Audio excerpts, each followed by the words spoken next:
أعوذ بالله من الشيطان الرجيم بسم الله الرحمن الرحيم الحمد لله رب العالمين وصلى الله على سيدنا محمد وآله الطاهرين. اللهم صل على محمد وآل محمد. We were discussing last night the encounter of Musa alayhi salam with Khidr and the three events that took place, the three very strange things that Khidr did, and Musa was surprised, could not stop himself asking about it, violating their condition. And then Khidr at the end said that I will inform you of the ta'wil of what you could not have patience on. Now, we said that ta'wil is the deeper aspect of something. It may be a statement, it may be an action, it may be an event. There's always a superficial, apparent meaning to it and a deeper meaning to all those things. So he said there is a deeper meaning to what I did, and I'm going to inform you about it. And the first one, أما السفينة فكانت لمساكين يعملون في البحر. All of you know the story. The ship was, it belonged to very poor people. They were working on this. This was the only means of subsistence for them. And the king wanted to launch a war, and he confiscated every ship down the river. So I broke it so that it was not confiscated. This was the first one. The second one, about that boy. That boy was born to a very pious couple, father and parents. And if this boy had he grown, he would have become a kafir. Not for his own sake, for the sake of the parents. I wanted to, your Lord actually, wanted to take him away and give them another child who would be much better for them. This was the second incident. And the third one, that wall that was breaking apart and we rebuilt it, it belonged to two orphans in that city, and underneath was a treasure. If it collapsed, the people would have found the treasure and taken it away. So Allah wanted that the wall should be repaired so that they themselves could find the treasure and make use of it. And ذَلِكَ تَعْوِيلُ مَا لَمْ تَسْتِعْ عَلَيْهِ صَبْرًا. This is the ta'wil of what you could not have patience upon. And he says, of course, وَمَا فَعَلْتُهُ عَنْ أَمْرِي. I didn't do it on my own accord. It was all on behest, by order of Allah subhanahu wa ta'ala that I did it. So, what do we understand? What did Allah want to teach Musa here? Of course, he's not going, he didn't mean to just tell that there are some people in this world who have this type of knowledge or who carry out my commands. He didn't want to say these things. What he wanted to say, if you deeply think about it, is that things may appear different when you look at them on the surface. But if you look at them deeper, things have deeper meanings. Certain things are done by Allah subhanahu wa ta'ala that you could not have patience over it. You question, you ask why this happens. You just say, Ya Allah, because you are God, I accept it. Otherwise, I couldn't understand why you do these things. The same thing as Musa actually did to Khidr. He couldn't understand. He just somehow tolerated Khidr, so to speak, because he knew that he was a man of God, because he was asked by God to follow him. Otherwise, he couldn't have tolerated. He would have probably stopped him continuing his mission if he didn't know that. So, many things happen in this world. Wars, killings, natural disasters. In our family, things happen which are quite disastrous, for example. We don't know why these things happen. We only know a meaning which is on the surface.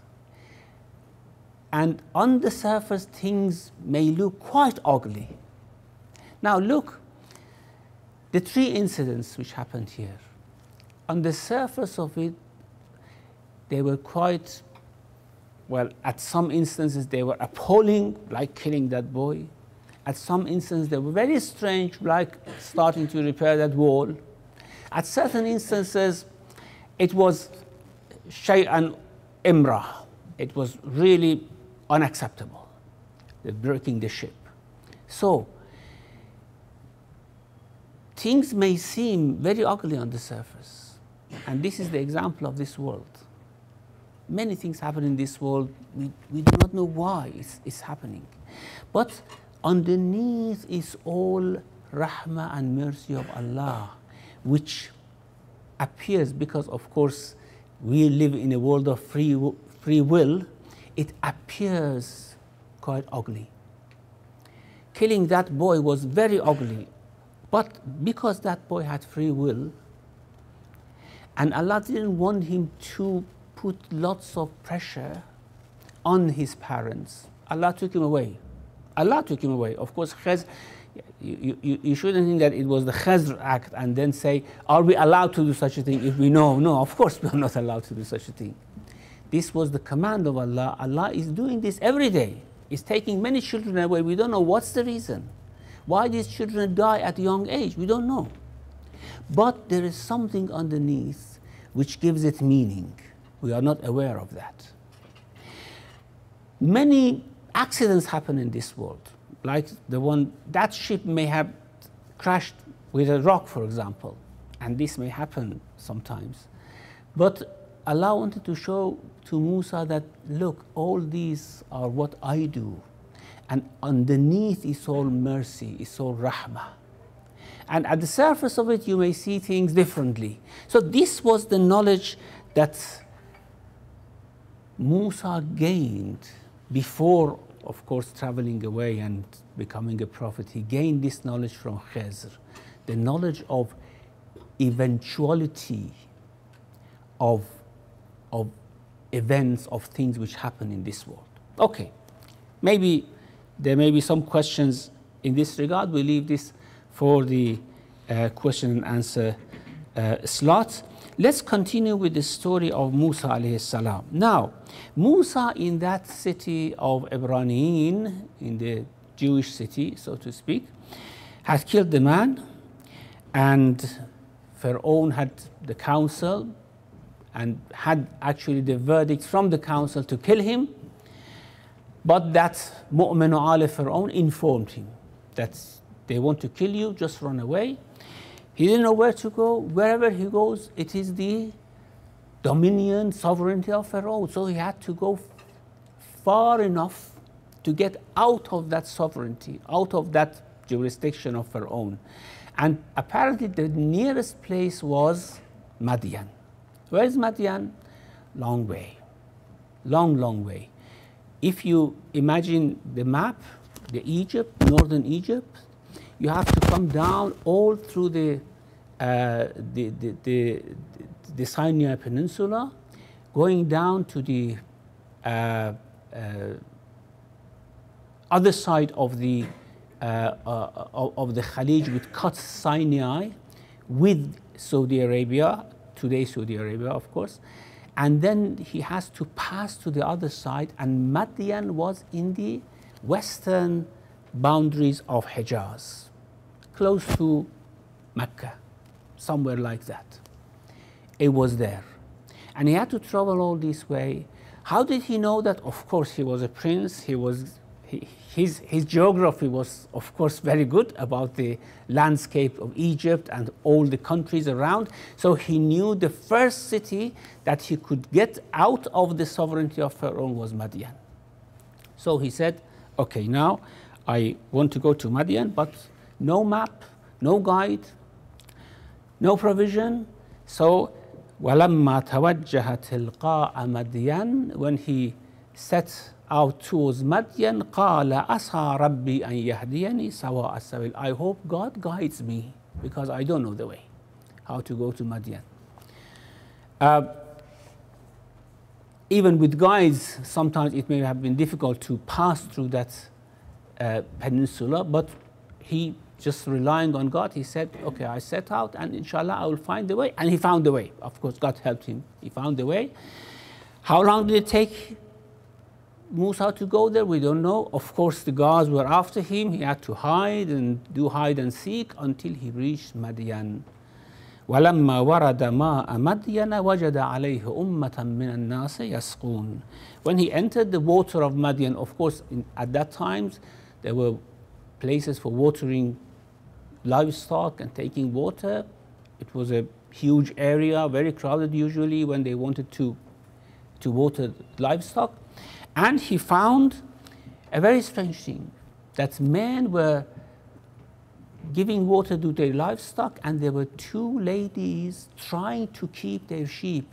وَجَدَ مِن دُونِهِمْ إِمْرَأَتَيْنِ تَذُودَانِ. There were two ladies who were just holding their sheep, their livestock, so that they do not run towards the water, waiting for the men to water their livestock and go, and then they come and with hardship they give their livestock water. So he was very surprised. Why these men are like this? The ladies, these two ladies are waiting there. These men are just watering their own sheep. They do not care. They went and asked them, why are you here? This is not a place for ladies, of course. قَالَ مَا خَطْبُكُمَا.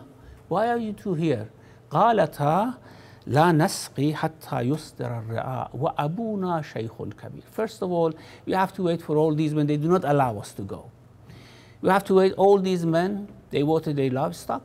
And then we have to go. And he asked, okay, don't you have any men to come and do it? Abuna Shaykhun Kabir. Our father is very old and we don't have anyone else. So, you know Musa, of course. He couldn't see anything like this. So he went, took the buckets, very huge ones, and فَسَقَى لَهُمَا, watered them. ثُمَّ تَوَلَّى إِلَى الظِّلِّ. Of course, tired of the way, tired of all that hard work.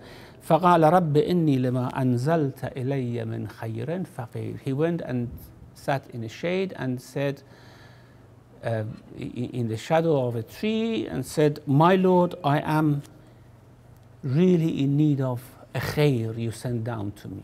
In Hadith, Amirul Mu'mineen says that by God, he was just asking for a loaf of bread because he was hungry for several days. He hadn't eaten anything. And you may say, does God do these things to his prophets as well? Well, of course he does. It's all training, isn't it? The comfort is not something which would make us grow. We always grow with difficulties. So, yes, of course, Musa was under the guardianship of Allah, under the wilaya of Allah subhanahu wa ta'ala. That's why he was going through all these. Now, one of these girls came, and of course the girls went home. The father surprised, you came early? Well, there was a gentleman, very good gentleman. He came, watered for us, and we have come early. He said, go and bring him. I have to remunerate him, so to speak. I have to give him something. So فَجَاءَتْهُ إِحْدَاهُمَا تَمْشِي عَلَى اسْتِحْيَاءٍ. One of them came, of course, with extreme modesty. قالت إن أبي يدعوك ليجزيك أجر ما سقيت لنا. My father is asking for you. He wants to reward you for what you did. Of course, Musa was hungry. He couldn't reject that offer. So he followed. فَلَمَّا جَاءَهُ وَقَصَّ عَلَيْهِ الْقَصَص. When he went home and he said his story, told his story to Shu'aib, and this man was Shu'aib, of course, the prophet of Madian. قَالَ لَا تَخَفْ نَجَوْتَ مِنَ الْقَوْمِ الظَّالِمِينَ. He said, do not be afraid, that's all. You are saved from the Zalimin now. Now, it's very interesting. when Allah wants to test someone, He would test him in different situations. And of course, coming to Madian for Musa was a big reward for him. You may say he lost the life in palace. Now he has come to a sort of village, countryside sort of life. He had to look after the flocks, the sheep, and be a shepherd. Yes, but here there is a spirituality. Palace was empty of a spirituality. And Allah rewarded Musa by taking him out of that very corrupt environment, bringing him to this. It's like paradise now. It was just like coming out of hell and going to paradise, house of Shu'aib. And what else? He couldn't marry anyone in Egypt. All the women, all the girls of the palace, they were corrupt girls. He couldn't marry anyone. Here, azwajun mutahharatun, pure wife, very good wife. Allah had destined for him. A house, livestock, a real new life Allah destined for Musa here in Madian. And he couldn't be happier than that. As he heard what Shu'aib offered him actually. And this is the meaning of وَاللَّهُ غَالِبٌ عَلَىٰ أَمْرِهِ وَلَكِنَّ أَكْثَرَ النَّاسِ لَا يَعْلَمُونَ. Allah is in control. He knows what He's doing. Musa was planning for himself to save Banu Israel. He couldn't, of course, do it like that. Now Allah has planned. He has come here. He should wait here for a while until the time comes, as we have in Surah Taha, وَقَدْ جِئْتَ عَلَىٰ قَدَرٍ يَا مُوسَى. Now you have come to that level that you are ready, you are prepared. I will go through that verse because it actually recaps all the story up till here.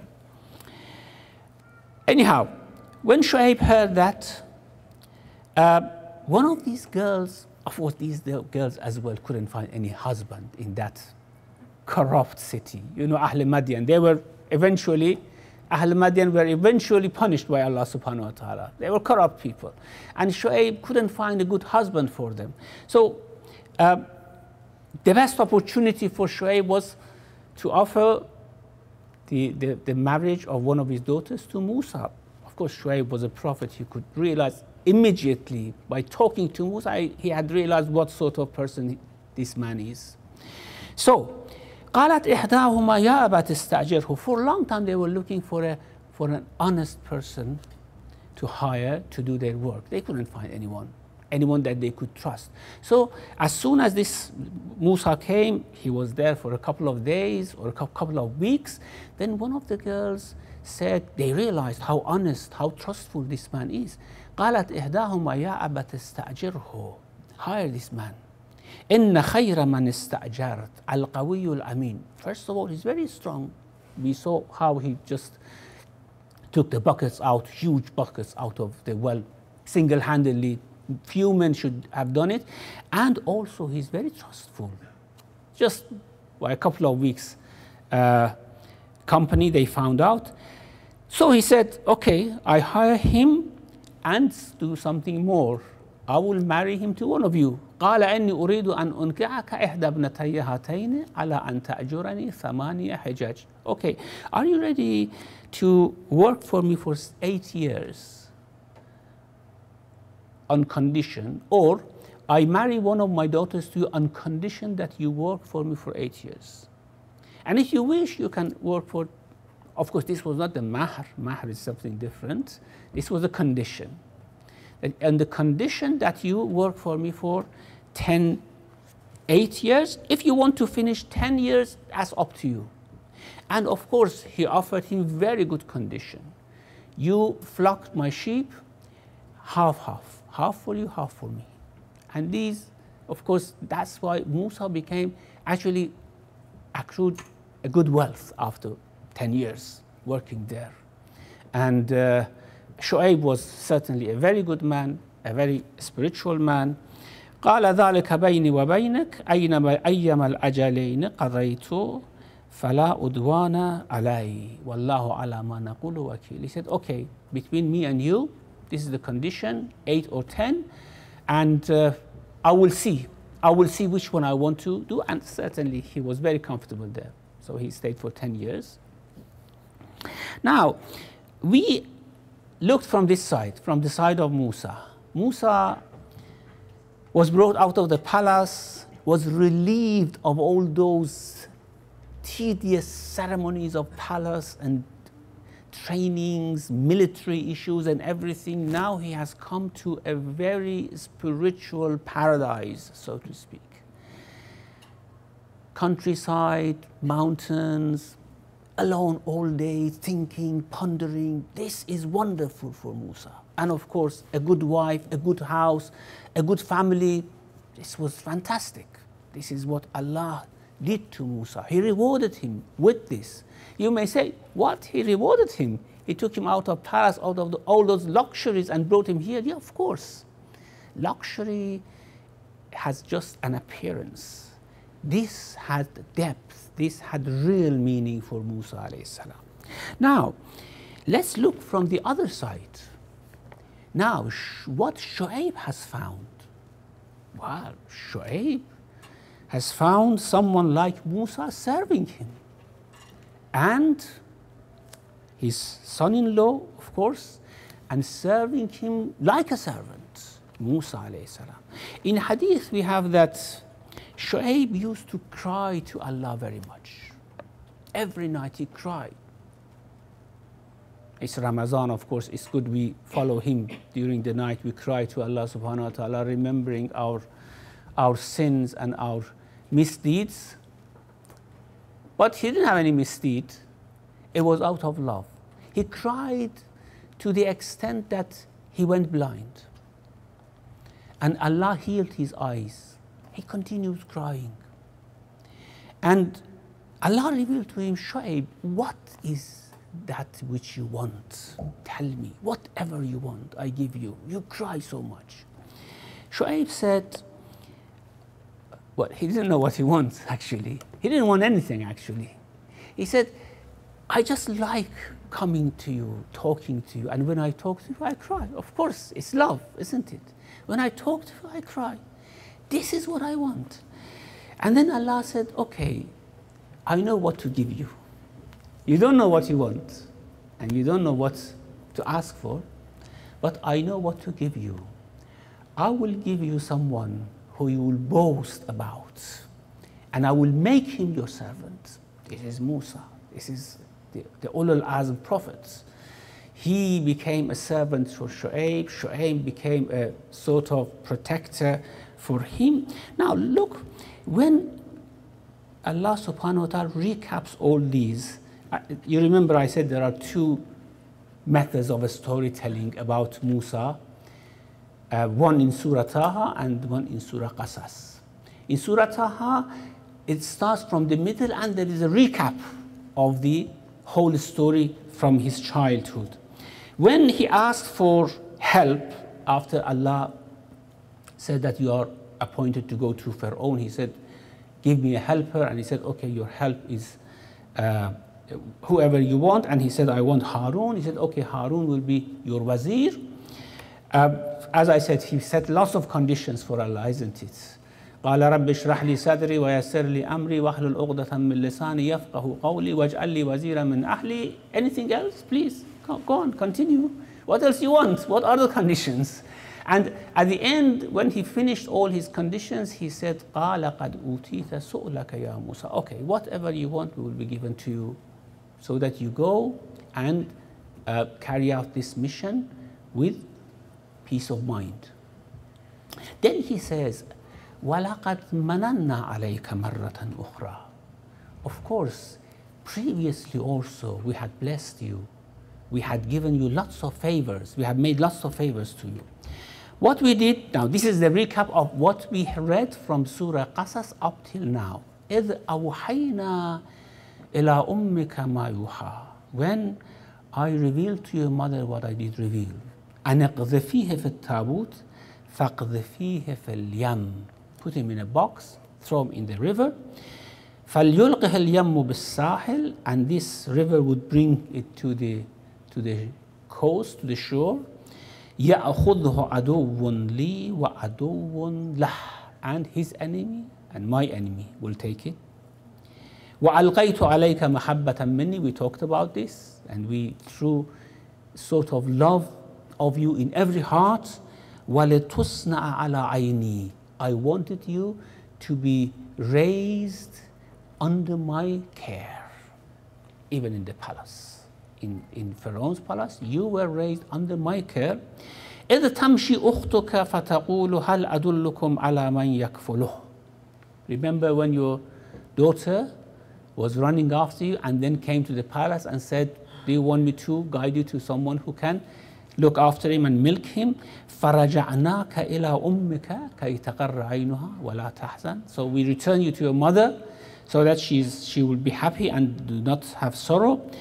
وَقَتَلْتَ نَفْسًا, then you killed someone. Now, then you killed someone, Allah is not reminding him of something wrong that he did. That this was a turning point in your life. It changed the whole course of your life. And this was good actually, it was not bad. However, you became very sad. You became very sorrowful of what you did, because you destroyed the whole plan of saving Banu Israel. فَنَجَّيْنَاكَ مِنَ الْغَمِّ, we relieved you from this gham. How? Maybe later on when he came to Madian. وَفَتَنَّاكَ فُتُونًا, and we tried you and tested you heavily and severely. These are all tests, isn't it? وَفَلَبِثْتَ فِي السَّنِينَ فِي أَهْلِ مَدْيَنَ, then you stayed for a while in أهل مدين. ثُمَّ جِئْتَ عَلَىٰ قَدَرٍ يَا مُوسَى. This is when Allah is talking to him on the Mount Sinai. Then you came to the acquired measure. Now you are ready. وَاصْطَنَعْتُكَ لِنَفْسِي. You know why I did all these things to you? You think it was for you? No. I was training you for myself. Now what does this mean? I was training you for myself. Is God so selfish? He put him through all these difficulties and troubles so that he said, I train you for myself. What is myself? That is for my people. I actually trained you for my own affairs. I want you now to go and save people. Pharaoh, yes, go and save Pharaoh. Banu Israel, yes, go and save Banu Israel. So, وَاسْتَنَعْتُكَ لِنَفْسِي, I trained you, I made you, so istana is making, isn't it? I made you for myself, for my own aim. And that aim is to save people. Okay, this is when, of course, Musa went to Mount Sinai, which we are discussing here in continuation of Surah Qasas now.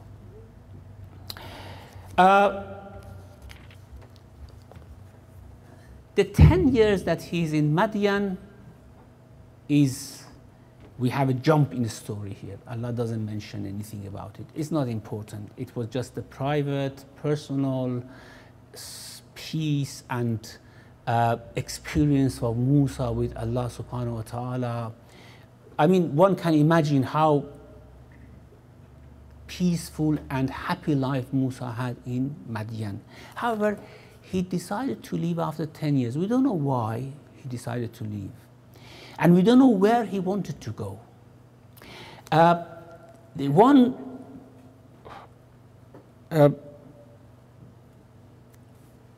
view is that he may have wanted to go back to Banu Israel because he couldn't live there just thinking what was happening to his people. So he wanted to go back.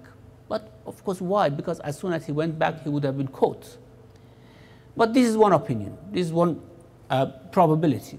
The other probability is that now he wanted to move somewhere else to guide some people or anything like that. We don't know why he left Madian. Of course, Shu'aib was still alive, and probably the azab of Madian had yet to come. Maybe this is why he left. We don't know. We don't know why he left Madian. However, when he left Madian, now let's go for the first option. He was coming out to go back to Banu Israel because he couldn't pass one moment without thinking about them. And now, of course, no one would have known him. He could have gone there as someone who no one could recognize him, just live there close by, we don't know. However, when he went out of Madian, coming to Madian, he just found his way. He was not familiar with the routes at all, but he found his way. Now he was familiar with all the routes, and he lost his way. Subhanallah, when Allah wants to do something, you see, now he lost his way. فَلَمَّا قَضَى مُوسَى الْعَجَلِ, when Musa finished that appointed time, وَسَارَ بِأَهْلِهِ, and he moved out with his family. Now he had children, how many we don't know, but the traditions say that even now his wife was pregnant. سَارَ بِأَهْلِهِ. They lost their way. It was cold, it was raining, and Musa didn't know what to do. It was night. Just on the plain down by Mount Sinai, he saw a fire on the mount. سَارَ بِأَهْلِهِ آنَسَ مِنْ جَانِبِ الطُّورِ نَارًا. He saw a fire. He said to his wife, look, there's a fire there. Let me go. There should be someone there. We asked the way. If there is not someone, I'll bring some fire. Just you stay here. I'll come back soon. So, آنَسَ مِنْ جَانِبِ الطُّورِ. An interesting thing is that his wife said, which fire? I do not see any fire. So that fire was not seen by anyone. It was only seen by Musa. And that's why in many places it's emphasized that Musa قَالَ لِأَهْلِهِ إِنِّي آنَسْتُ نَارًا. I'm seeing a fire. And the wife couldn't see it. No one could see that fire. It was only Musa who was seeing it.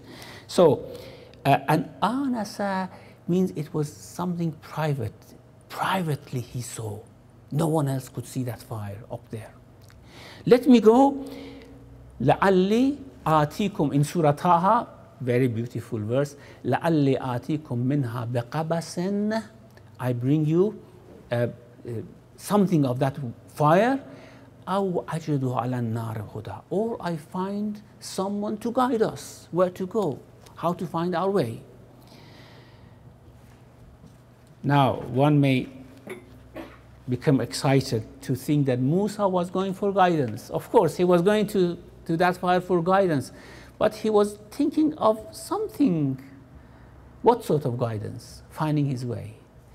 And Allah gave him a guidance which he could not imagine at all, isn't it? He was going there to find guidance, and he found guidance, but that was a different type of guidance. And of course, Allah didn't tell him how you find your way. As soon as he came down, he could find the way. All this was just made up by Allah subhanahu wa ta'ala so that he comes up on the mountain. So, آنس من جانب الطور نارا قال لأهلهم كثوا. Wait here, I am seeing a fire. لعلي آتيكم منها بخبر. I may bring you some news about how we find our way.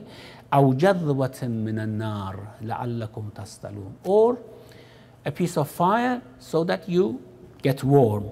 It shows that it was very cold at that time. فلما أتاها. Now, when he came, first of all, as soon as he entered the environment, everything changed. Everything was saying tasbih, and as we have in other verses, that Subhanallah was being heard, and Alhamdulillah was being heard. All these things. فَلَمَّا أَتَاهَا نودي من شاطئ الوادي الأيمن في البقعة المباركة من الشجرة أي يا موسى. He was called from the right side of the valley in that blessed point or blessed piece of mountain from the burning bush or burning tree, from shajara, from the tree. and Ya Musa, inni ana Allahu Rabbul Alameen. Musa, I am Allah, the Lord of the whole world. Of course, he realized, we realized, it was not the fire which was speaking, it was Allah. The sound was coming from that fire, because that fire actually attracted Musa to the place. Now in Surah Taha, what we have, because every verse gives a different perspective of this experience. It's very beautiful. I mean, every verse that talks about this first experience of Musa and first encounter is very beautiful to read, because it gives one aspect of that experience, one perspective from what happened on that very glorious moment, so to speak. Here in Surah Taha, it says, إِذْ رَأَى نَارًا, he saw a fire.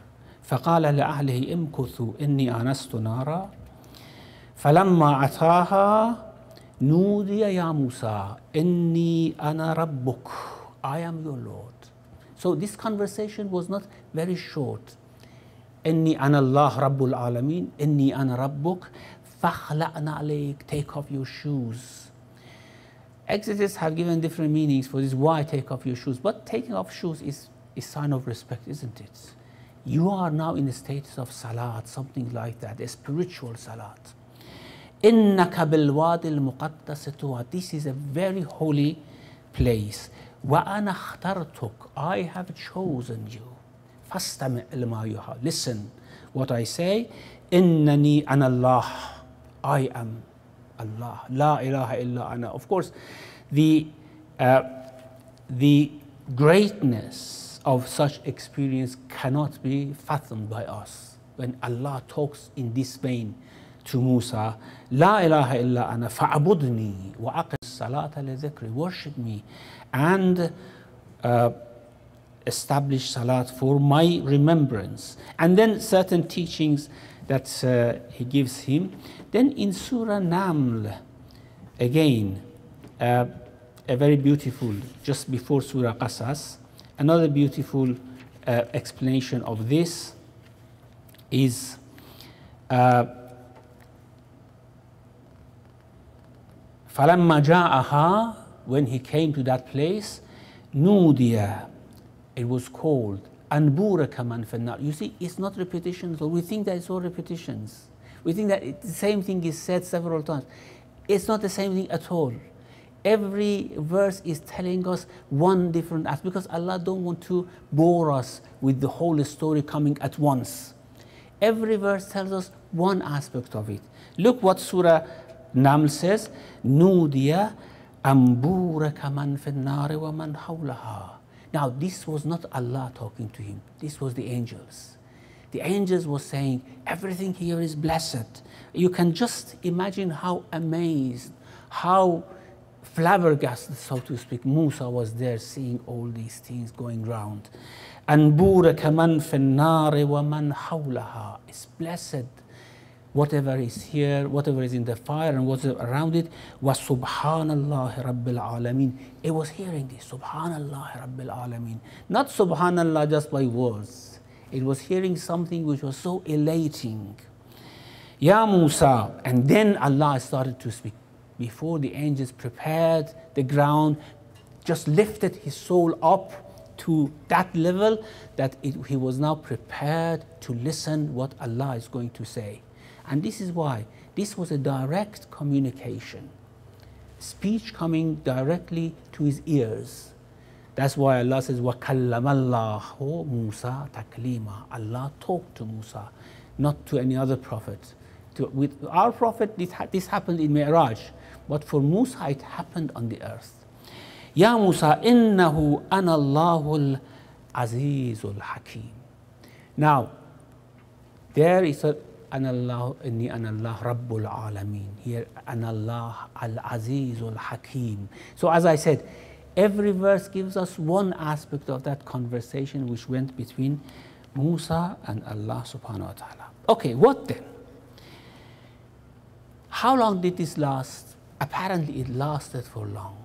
And Musa was absorbed, completely absorbed. He was not a man of course, who was unfamiliar with these things. But now this was completely a new experience, something that, of course, could not come to an ordinary man. I don't know whether you have seen the film Ten Commandments or not. Maybe for your age, you haven't seen the film Ten Commandments. But Musa is actually pictured, imaged, according to the understanding of what they understand from a prophet. When he wants to go to Mount Sinai, he says, I'm still in doubt that whether there is a God or not. I want to go and find out. And then he goes and Allah starts speaking to him. This is absolute ignorance and absurd talk about someone having such an experience. This experience doesn't come to ordinary people. This experience comes to someone who for a long time has had other experiences, like our Prophet. For a long time he had other experiences, spiritual experiences, before Jibreel came to him and started to bring him revelation. And here the same thing. So Musa, of course, didn't want to stop this experience. So how long this took, we don't know. He forgot about everything, his family. We don't know what happened to his family down the mountain, of course. Rain, cold, maybe Allah looked after them, we don't know. But Musa was not thinking about anything now. It was just a private presence before Allah subhanahu wa ta'ala. So then Allah, of course, said, that's enough. وَمَا تِلْكَ بِيَمِينِكَ يَا Musa, in Surah Taha. What is it? What is that in your hand, Musa? Now, this is my stuff. No, but Musa wanted to talk to God, isn't it? قال هي عصاي أتوكأ عليها وأخش بها على غنمي ولي فيها مآرب أخرى. Why did Musa go into such a length? Didn't God know what Musa was doing with it? No, he just loved to talk to God, isn't it? Loved to prolong this encounter and this conversation. He said, this is my staff. I look after my flock with it, and I make the leaves fall for them, and other things I do. And if Allah had not stopped him, he would have gone to say, what else I'm going to do with this? And this shows, I mean, this verse in Surah Taha shows that he loved to speak to God so much at that moment of conversation, and this was not going to be repeated. This was a moment which was not going to be repeated, probably. So here, of course, it doesn't go into that details. As I said, usually things are not repeated in different verses. وَأَنْ أَلْقِ عَصَاكَ. Now, drop it. مَا تِلْكَ بِيَمِينِكَ يَا مُوسَى قَالَ هِيَ عَصَايَ. Drop it. فَلَمَّا رَآهَا تهتز كأنها جان ولا مدبرا ولم يعقب. Now, up till here, it was all peace, it was all love, it was all spiritual experience. Now Musa is going to see a different thing. As soon as he dropped the stuff, it became like a snake moving on the ground. So Musa was afraid and ran away. وَلَّا مُدْبِرًا وَلَمْ يُعَقَّبْ. He didn't come back. Yeah, until God called him. Ya Musa, أقبل ولا تخف. Come back. Do not fear. إِنَّكَ مِنَ الْآمِنِينَ. You are not from the ones who should fear from these things. You are safe and secure. In Surah Taha, it says, Ya Musa, أقبل إني لا يخاف لدي المرسلون. Now Allah is mentioning to him that you are a messenger now. We talked to each other, isn't it? We have talked to each other. Now you are a messenger. Messengers should not be afraid of me. إني لا يخاف لدي المرسلين. And then أسلك يدك في جيبك. Put your hand under your clothes, on your heart. تخرج بيضاء من غير سوء. You bring it out, it shines. Without any illness, without any disease, it shines. And the traditions say that even in the shining sun, the hand glows, that it somehow affected or overwhelmed the light of the sun. وَضْمُمْ إِلَيْكَ جَنَاحَكَ مِنَ الرَّحْبِ. Now, janah is here referring to the heart. Now, pull yourself together, come out of fear. فَذَانِكَ بُرْهَانَانِ مِنْ رَبِّكَ. These are two signs from your Lord. إِلَى فِرْعَوْنَ وَمَلَئِهِ. Now, of course, all that happiness went away, isn't it? I didn't talk to you without any reason. I want you to go to Pharaoh. The happy conversation ends here. Now you have to start working. Inshallah, tomorrow we'll continue with that. وصلى الله على محمد وآله الطاهرين.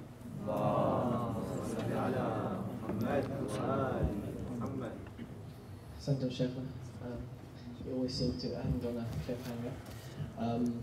I think tomorrow's is going to be quite jam-packed. I think there's a lot to get through, but you have to come to listen to the final chapter in Musa's story.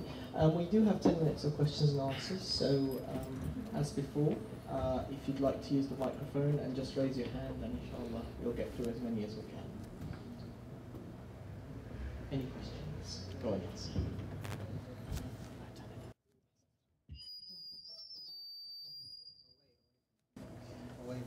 That's all right. لا تخف.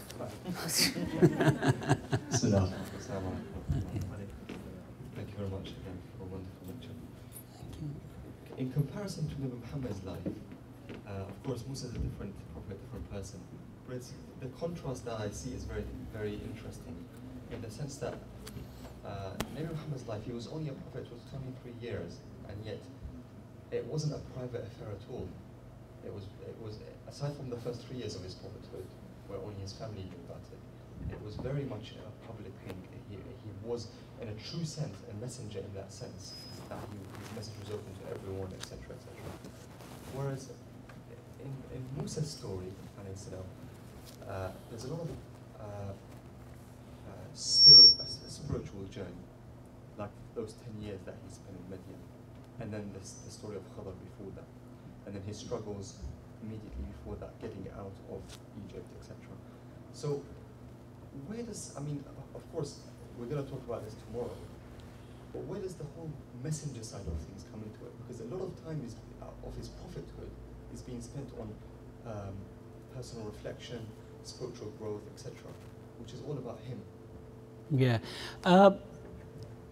Well, if we think about, time-wise, probably when Musa went out of Egypt, he was about 25 years old, okay?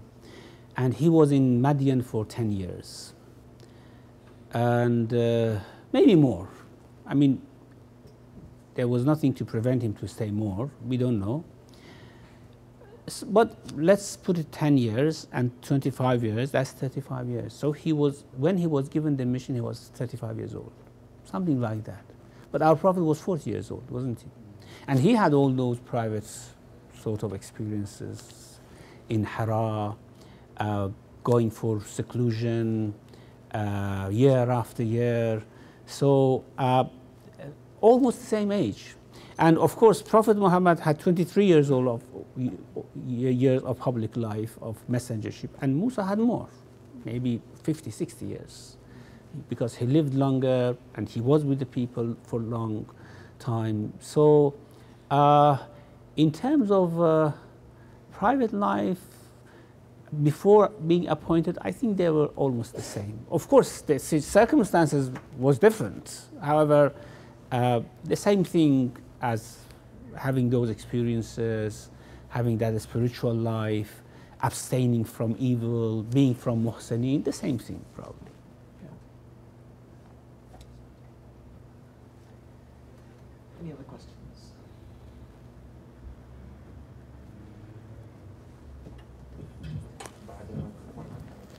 Assalamu Alaikum assalam.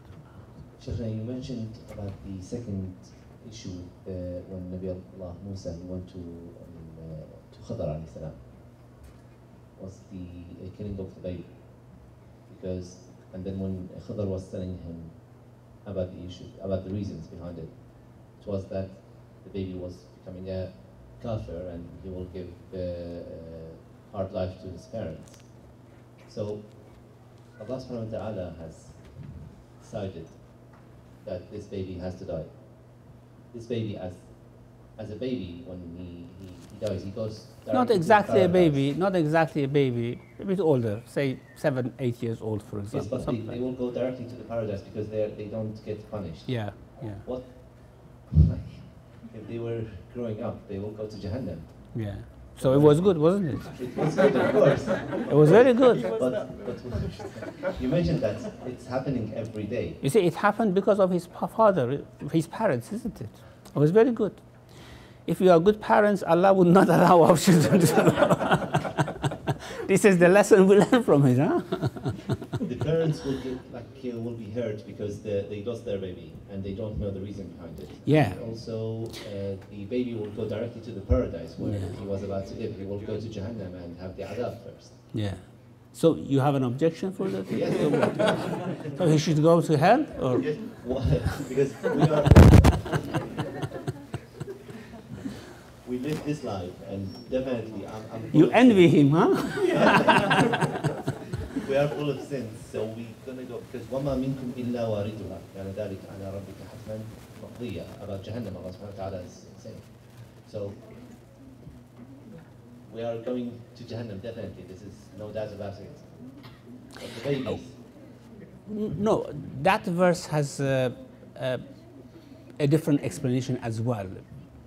However, the point about children dying and going to paradise, you may think that, well, it was better that every person would have died as a child's age to go to paradise. However, children going to paradise is very different from grown-up people going to paradise, because children have no action.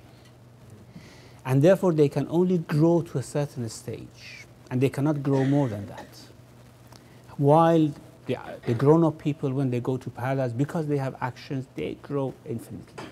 Okay, so if we are good people and we live a long life, we would certainly benefit. If we are bad people, we should go to, our lives should be ended before we grow up as a child. However, of course, Allah has given the opportunity to everyone to grow up. There are certain circumstances, certain wisdoms. It's very complicated. We don't know how it works, isn't it? That for certain circumstances, people die at young age. And people dying at young age, of course, you see the parents were grieved very much. However, they didn't know what Allah had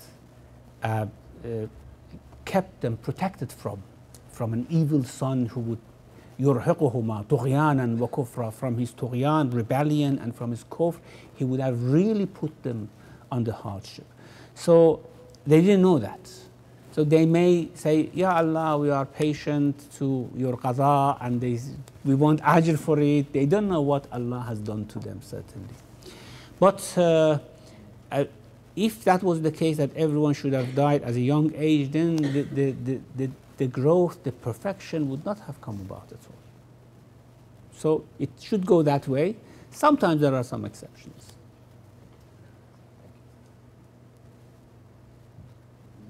Any other questions?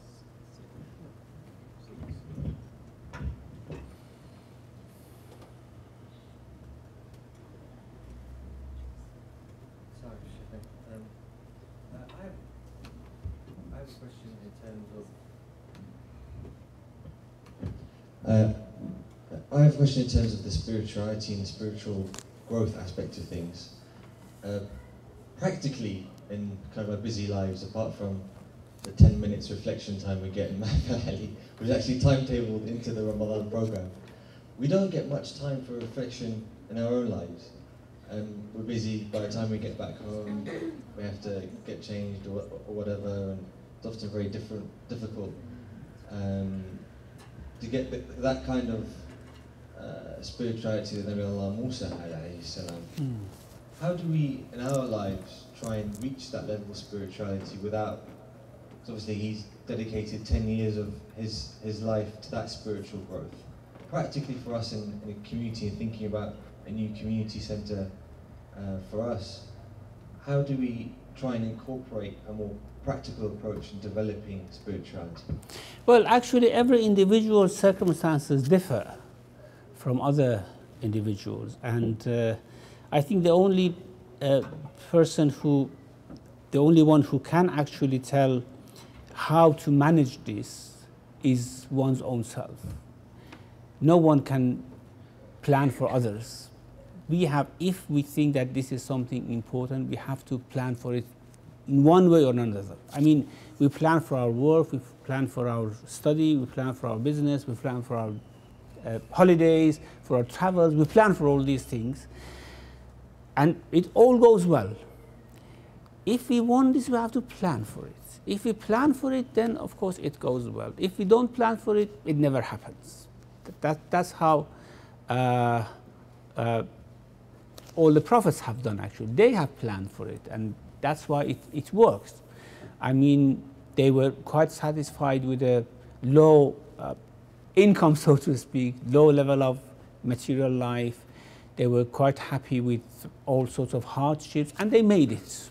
They decided for their lives, they had it in their control, and they planned. Now, we cannot, of course, be like them in terms of disregard for material life and going through all those hardships. However, I think we can plan. For example, we can say, okay, at night I don't watch TV. Instead of sleeping at 11, I sleep at 9:30 or 10, for example. And then I wake up 1 hour earlier, and that 1 hour I dedicate for reflection. And that's the time of reflection, isn't it? I mean, we can plan for it. It's difficult because we are now somehow surrounded by the commitments we have made for ourselves. But we can change these commitments if we want, if we wish. Okay. Okay, yeah, go. Have the mic over there. Sorry, it says there in the front.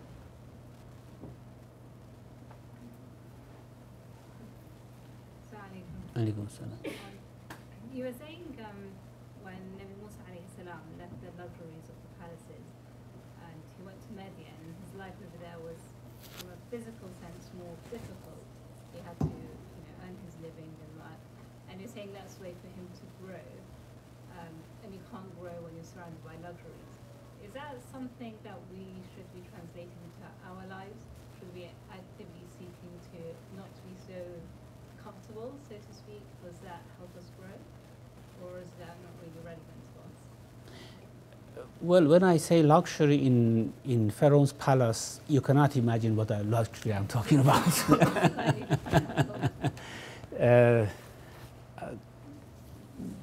You see,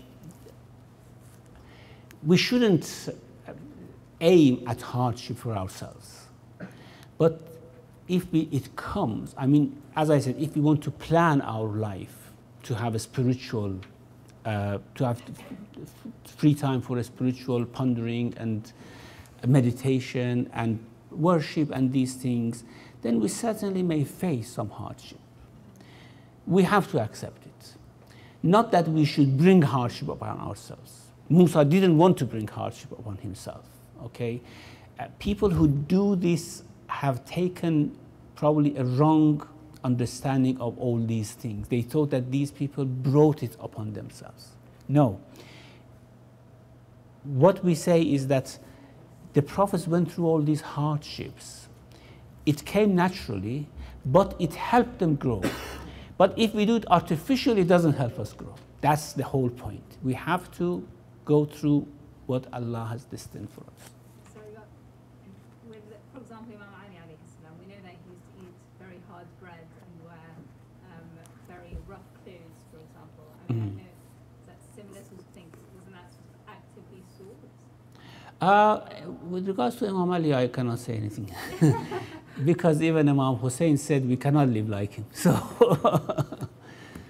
I cannot say anything about him.